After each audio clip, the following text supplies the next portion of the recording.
spoke with an Afghan asylum seeker. Free house. Yeah. But now you pay rent? No rent? No council tax? No, this is shared house. No gas? No.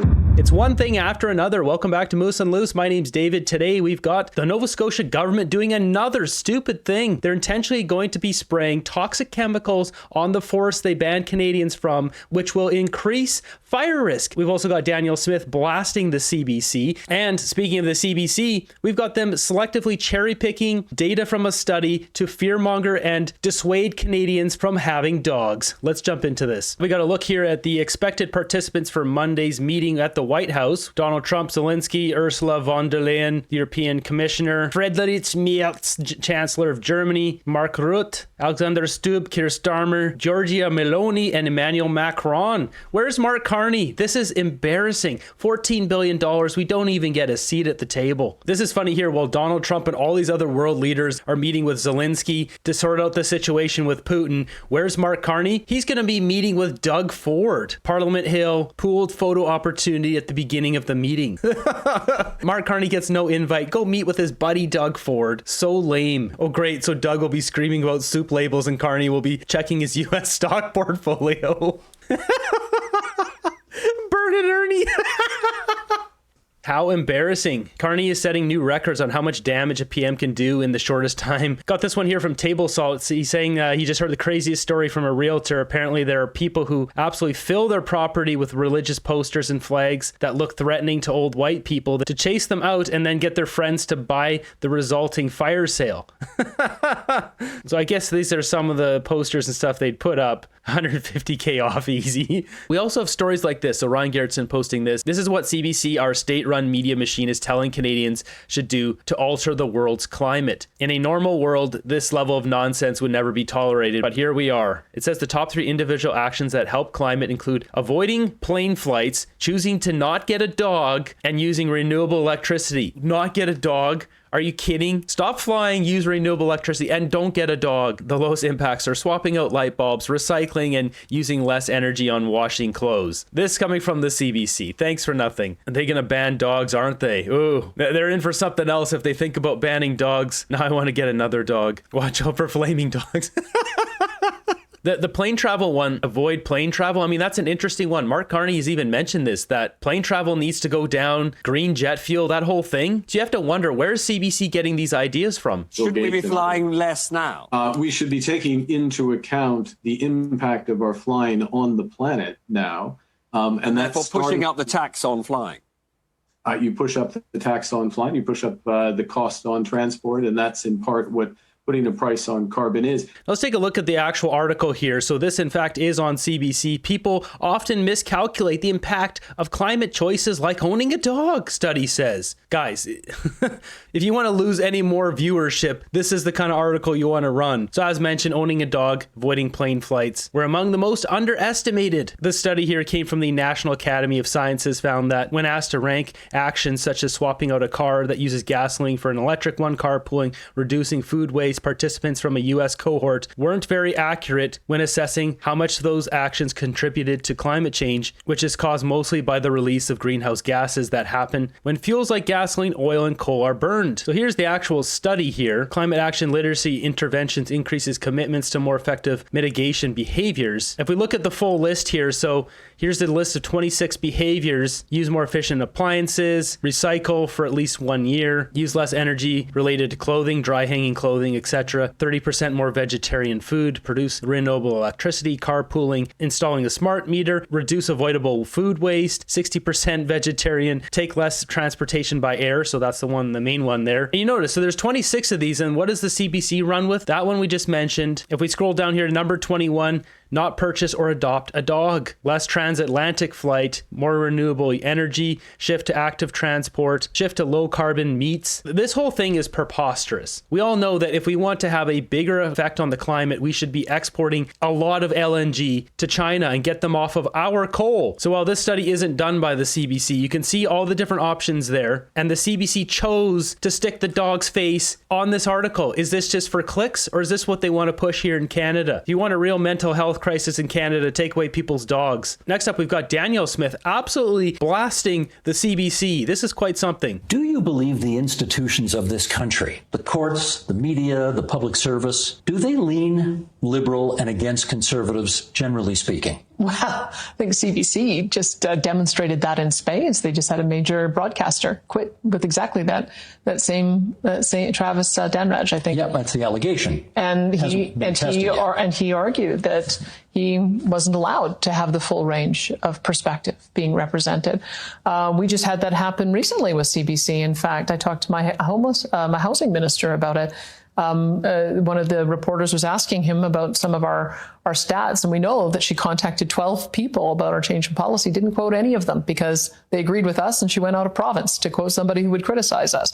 So I see that over and over and over again. So I think part of the reason why the decline in the mainstream media and the rise of alternative media is because for some reason they decided they didn't want conservative voices and didn't want conservative viewers. That's just it. Don't want conservative voices, don't want conservative viewers. And they're running stories about dissuading people from getting dogs due to climate change. What a joke. Mainstream media is making their own bed at the moment. Mainstream media in Canada is 100% liberal biased, which is why people with a working brain walked away from them as a source and went to other options. This country's media is no different than that of TASS in Russia. There's currently no free press in Canada. Next up, we've got quite the unusual story here. So Nova Scotia has blocked people out of the woods unless you want to get a $28,000 fine. And what are they doing now? They're spraying Roundup on the forests. Nova Scotia approves glyphosate spraying on 3,577 acres of drought-stricken, fire-prone forest. Now, if you do a simple search on glyphosate, does glyphosate cause cancer? A recent U.S. Centers and Disease Control Prevention study indicates that the chemical may be hard to avoid. Glyphosate is found in more than 1,800 samples, 80% of those studied. Yikes. 2019 study here saying using glyphosate increases the risk of non-Hodgkin lymphoma by 41%. It goes on to say here that out of all the lawsuits, they've settled for $10 billion on this stuff. Got this one here from the International Agency for Research on Cancer, and it says right here, in March 2015, this agency,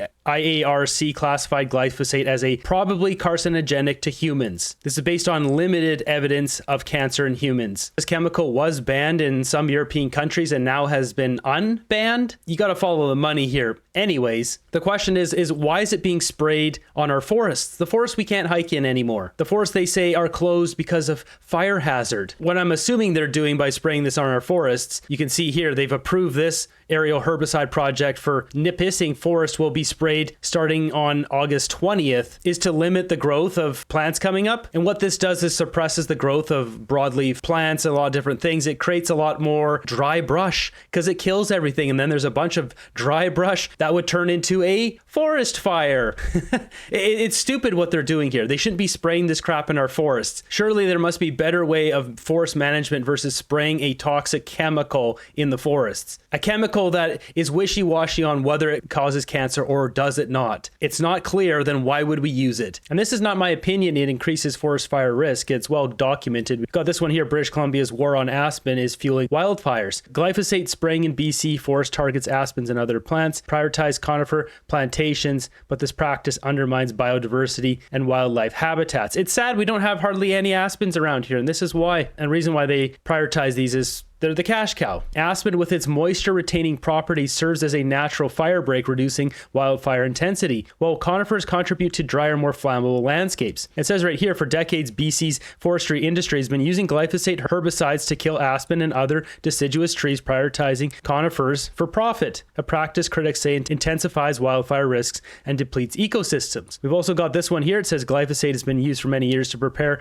sites for planting young trees. We got this one here. It says the truth is herbicides will actually increase the short-term fire danger due to the dead stems and foliage left behind. It kills a bunch of stuff, making the area more flammable. Why would they do this at the height of fire season? And we've got an entire article coming from Watershed Sentinel here. It says stop the spray, glyphosate, forest monoculture, and fire. Conifer farming is drenching BC forests in glyphosate, increasing the risk and intensity of forest fires. This was published 2 years ago. Once again, talking about the aspen trees, forcing them out for conifers that get sold as lumber. So if you want to read this whole article, there's just more information on it. Perhaps we should start planting some more aspens in British Columbia. Moving ahead, we've got this one from Table Salt that says, the more I think about it, the more I love this guy. He's just a random state senator in Maine who wrote a beautiful piece of literature about what it could look like if Western Canada joined the United States. And then he emailed it to random Canadian politicians. What a legend. We've got the letter here, a vision for welcoming Western Canada into the United States. The strength of the United States lies in its fidelity to the Constitution, in its emphasis on national sovereignty and its roots in Western civilization. So I'm not going to read out the whole thing here. You can pause it if you want to read it here, but it says, for too long, Canadian citizens have been subjected to an illusion of freedom administered through bureaucratic means. The Canadian Charter of Rights and Freedoms, while lofty in rhetoric, provides absolute no protection in its entirety, subject to be overridden through legislative action and court interpretation. This is so on point. So it goes on here. He's got page 2 if you want to read that. You can pause to read. And finally, you got this one here. This is well written. I mean, this is the truth, though. Our freedom, it is disappearing day by day. The Liberals have put in all these different legislation, these policies, these bills to take away our freedom, piece by piece. The country we're becoming closer to be is like the UK. Look at this. An English mother and her kids evicted to make way for 6 newcomers who were previously being housed at a hotel at taxpayer expense. They're kicking out British citizens for asylum seekers. I've been on my travels today and I spoke with an Afghan asylum seeker being housed in Bolton. He's going to talk about all the money he gets from the government. Free house.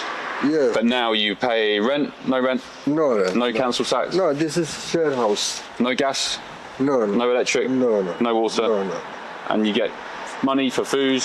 Yeah. So all this free everything and kicking out citizens, what is the world coming to? Government has basically taken them out of hotels and said, oh, look, we're solving the problem. But they're now ending up in your communities like this. Yeah, I'm disgusted in it, to be honest. I said, that's what we are funding. Not Yeah, that. billions of pounds. Not right, is it?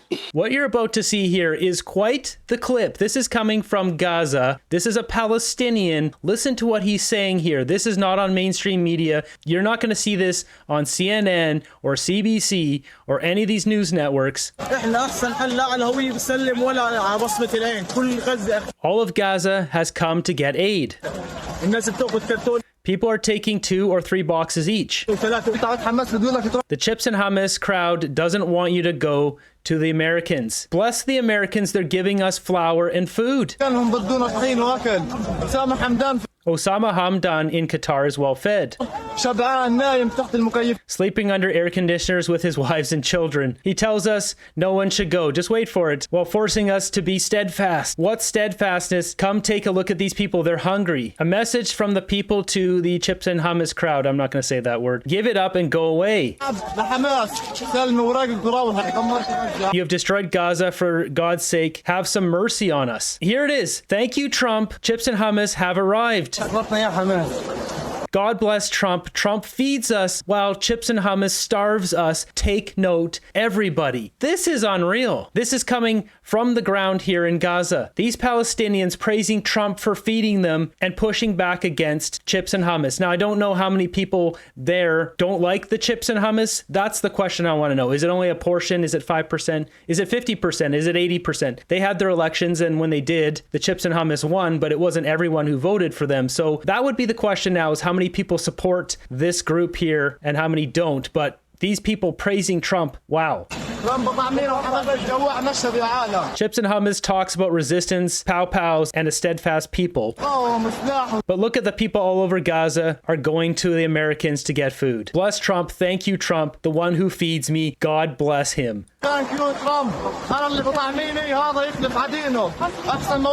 Better than those from Chips and Hummus in Qatar who say, stay in your homes and don't cooperate with the Americans and Israelis. Wow. Quite the story going on here that doesn't get shared in the West. So in other words, they're starving, but because of the US, they have a little food now. And I've showed in other videos, there's a lot of food waiting there. The UN is not delivering it. There's a lot of funny business going on here. Moving ahead, we've got this one coming from Ontario Hospital here. It says every shift in Ontario's understaffed hospitals forces nurses to make impossible choice. Who gets treatment and who doesn't? Thousands of hospital patients could die in the coming year if the Ford government doesn't implement mandatory staffing ratios. That warning coming from nurses here at Queen's Park today who say they are being forced to choose who to care for. It is the most disheartening thing you can possibly do. Sorry. An emotional plea from Rachel Fleming, a registered nurse who says every shift in Ontario's understaffed hospitals forces an impossible choice: who gets treatment and who doesn't. I'm so burnt out. I struggle to get up the next morning because I'm just so mentally drained from it. There is a solution, one that has worked in other jurisdictions: mandatory 1-to-4 nurse-to-patient ratios. A new study by the union representing hospital workers has found if hospitals were staffed at that level, an estimated 4,000 lives and $700 million could be saved over a 2-year period. It also found with every patient added to a nurse's care, the risk of death increases by 7%. Would you say this happens daily, where you have more than 4 patients in your workload? Absolutely. The unknown is so dreadful. It's difficult, and it is getting worse and worse. We're also told improving staffing ratios will entice nurses to come back to the profession. Currently in Ontario, there are 16,000 nurses registered, but not practicing. What would bring them back? The hope and belief that they could provide quality care. If nothing changes, there is a predicted shortfall of 33,000 nurses in the province by 2027. In a statement, a spokesperson for Health Minister Sylvia Jones tells us in part, for the 3rd year in a row, we have registered a record number of new nurses, adding a total of 50,000 new nurses, with another 30,000 studying nursing at one of Ontario's colleges or universities. Last week, the province announced it was investing $56.8 million to train 2,200 additional nurses. Not nearly enough, says the co-author of the study. If this crisis is not addressed, what we're facing is pretty dire. For City News, I'm Tina Yazdani. This is dire indeed. We're not going to get enough nurses to come back. I mean, the Liberals flushed all the nurses out during the World event. Nurses have left. They are either travel nurses, they moved to other countries, or just not working anymore because these conditions are awful. What I suspect we'll see coming is the conditions and the care will get worse over the years, and eventually we'll see Tesla robots walking around and not just serving drinks, but they'll be doing nursing. And then you'll see hospitals buying up these robots because they only cost $140,000 for a robot. If they're paying a nurse $70,000 a year, that's 2 years' wage, and then you have a employee essentially that you don't have to pay. You're going to see tons of robots doing the care. At this rate, we're increasing our population way too much. We're not getting enough nurses. I think that's what's going to happen. It's not just going to be in Canada. It's going to be everywhere. You're going to see these robots, once they start getting mass produced, you'll see them in mechanic shops. You'll see them as nurses. You'll see them as baristas. This is going to change the world. Once there's robots walking around that can do things, you'll have nannies at home that are robots. You'll have accountant robots, lawyer robots, and eventually you'll have specialized surgery robots with lasers and cutting arms and all sorts of things that can do precision surgery, laser eye surgery, all that stuff. Deny any medical treatment to politicians. Wow, yeah. Maybe finally get some things moving. A lot of people saying too many people, mass deportations. I mean, we got too many people. The system is breaking.